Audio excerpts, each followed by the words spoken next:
As you can imagine, I get asked a lot of questions. They come in through the comments, they come in through email. I'm not sure how everybody gets my email, but I get them from all over the place. I get them on Facebook, get them on LinkedIn. But today, I'm going to answer a question from a viewer. Hey, what were your best financial decisions after you retired? So once you retired, you made that jump, what were they? And then I added a bonus section with non-financial. So I just expanded it. So I got 7 financial decisions and 1 bonus that includes a couple different things. So the best thing I did, one of them, is the quarterly cadence I have for budgeting. I don't do this every week. I don't do it every month. Do it every quarter. That way there's a lot of things moving and I don't get excited when I spend more one month and then underspend the next month, which happens quite a bit in retirement with our go-go spending. Allows me to look at my investments. I don't look at my balance, don't look at my net worth, any of that stuff, but once a quarter. And it gives me great confidence to spend. This is the shock for me when I retired. I did not think it would be a problem to spend money, and it's a huge deal. You probably have heard several videos on that. It's very real, and this process of reviewing my expenses, going in Boldin and finding out my Monte Carlo score, updating my balances, making it fail, doing that process, going, looking at my buckets, how they doing, how my investments doing, that gives me great confidence for the next 90 days to spend. Also trusting my ability to adapt. Okay, that's an important concept. That was all number 1. Number 2, in 2024, the very beginning of 2024, I took some equity profits off the table. I moved from 90-10 equities to fixed to 80-20. Now, some of you may say, well, Joe, you were an idiot.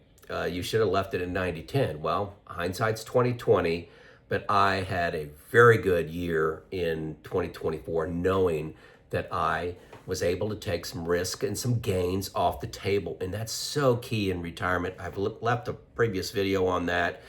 It's not about maximizing returns. It's about getting very good returns without taking a lot of risk. I'm very happy I did that. Number 3, I took the time, written it wrong, take the time to dive into expenses. I was very busy when I was working, and I was just like, that's okay. That's okay on price, insurance, whatever. I don't have time to dive into, homeowners insurance and things like that. But I really spent a lot of time looking at healthcare options, auto insurance, homeowners insurance, cable phone plans, how much I was supporting the kids. I really just got into a lot of detail for a month or so of where our money was going. And just to give an example of an expense I totally missed was my commute and that impact on my car. I was driving 15,000 miles a year on our second car, and I'm driving about 2,000, okay? Which, okay, you immediately save on gas, but what about tires? What about oil changes? I get my oil changed once a year. Well, that ends up being serious money. I think I calculated at one time somewhere around $4,000, maybe even $5,000 that was worth a year. That's a big one to miss. Big. And I actually was offered, my company had retirement health care where they kept raising the price, and I ended up doing a lot of work and found Indiana Farm Bureau that saved me almost $1,000 a month. It's a little less than that now, but I would say $700-800. Still a good decision for me. Number 4, and I debated whether to put this in the non-financial or financial, and I chose to put it in the financial. But starting this YouTube channel, it's an outlet for me to coach and guide. That is something I loved about my job, I missed about doing in my job. And this allows me to impact a lot of people, and it's something I greatly enjoy. I have a lot of conversations about my YouTube channel, as you can imagine, when I meet people in my travels and just family. I get to meet and interact with a lot of great people. I learn a lot. And I know I'm making some money doing this, but you got to remember, I made YouTube for 3 years. 3 years before I made my first penny. That after 3 years, I made maybe $200. And the last 2 years, I've been making decent money, and I've made videos on that. But it was a passion project for the better part of 4 years, I'll say, before it turned into money. But also the education, this is why I left it up in the financial section.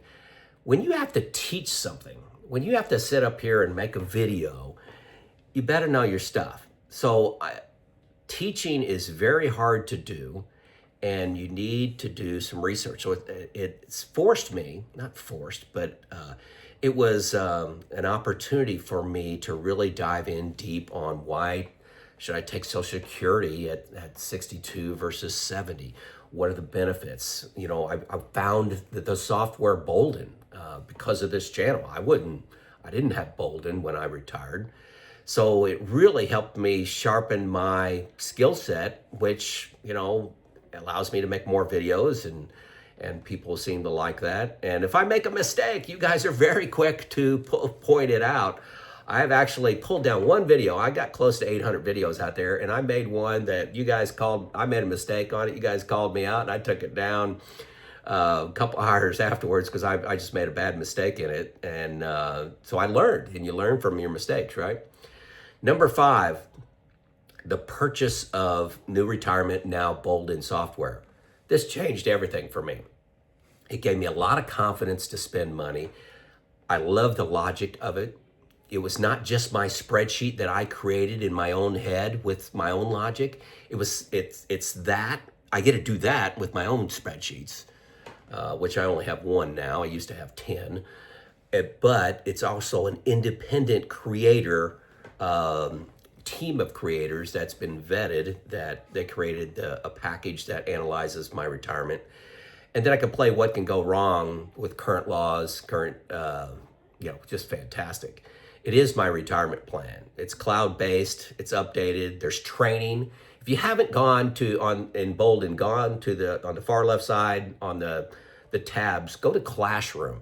You got about 30 videos out there, and then you got just live sessions that you can get on there and ask questions.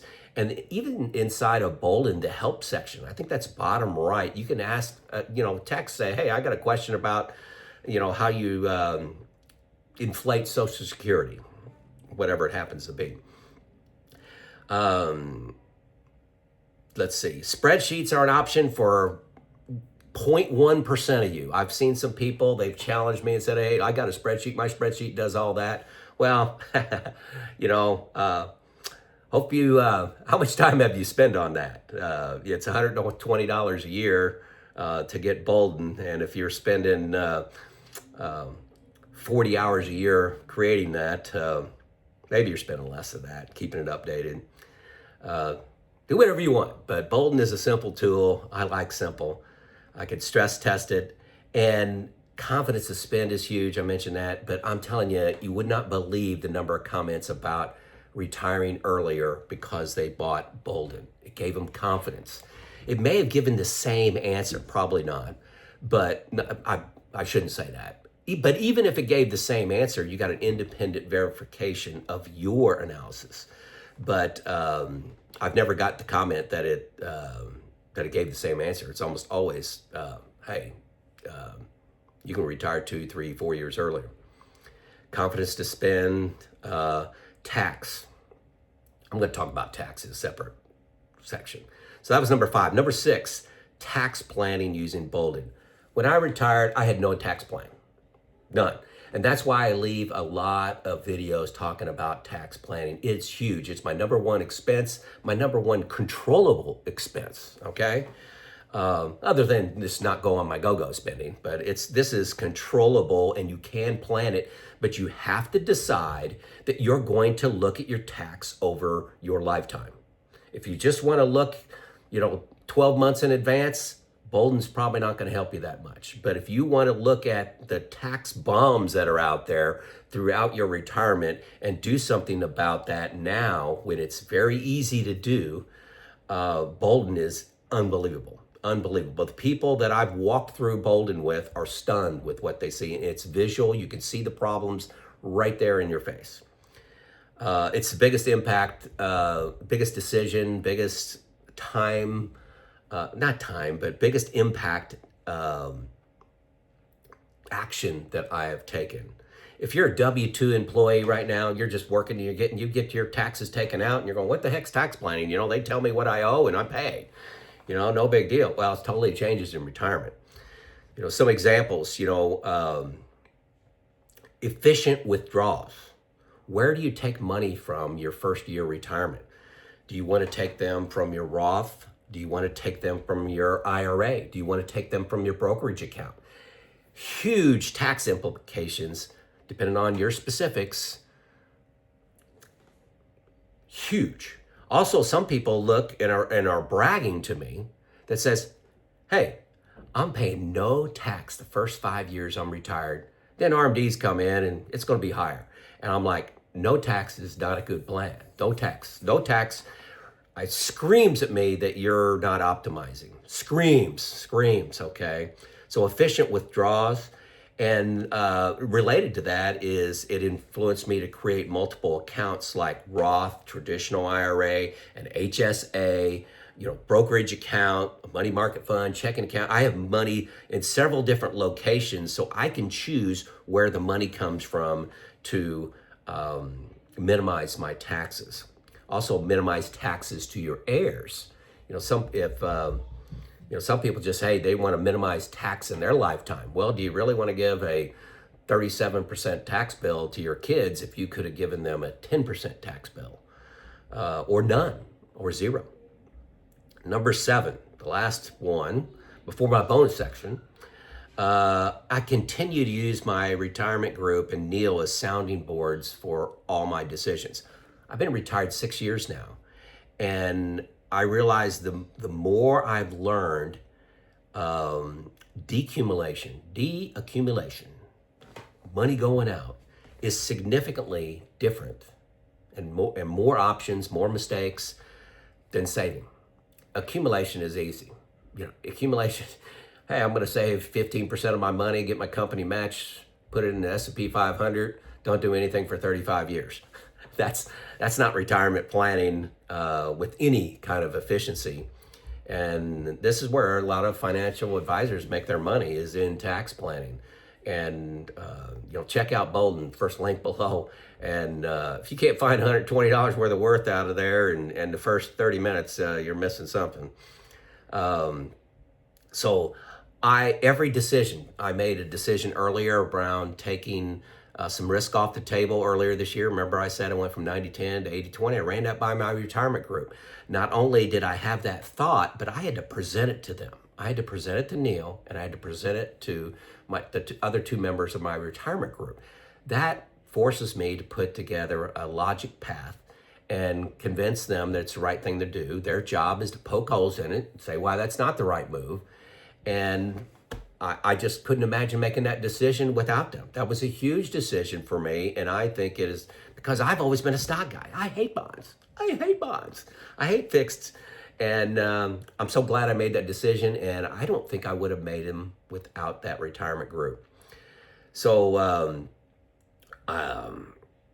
let's see. Anyway, hey, the non-financial ones, non-financial decisions I made since retirement. Saying no to everything for 6 months. You're going to get a lot of requests to do things, sign up for this, volunteer for this, get on this board.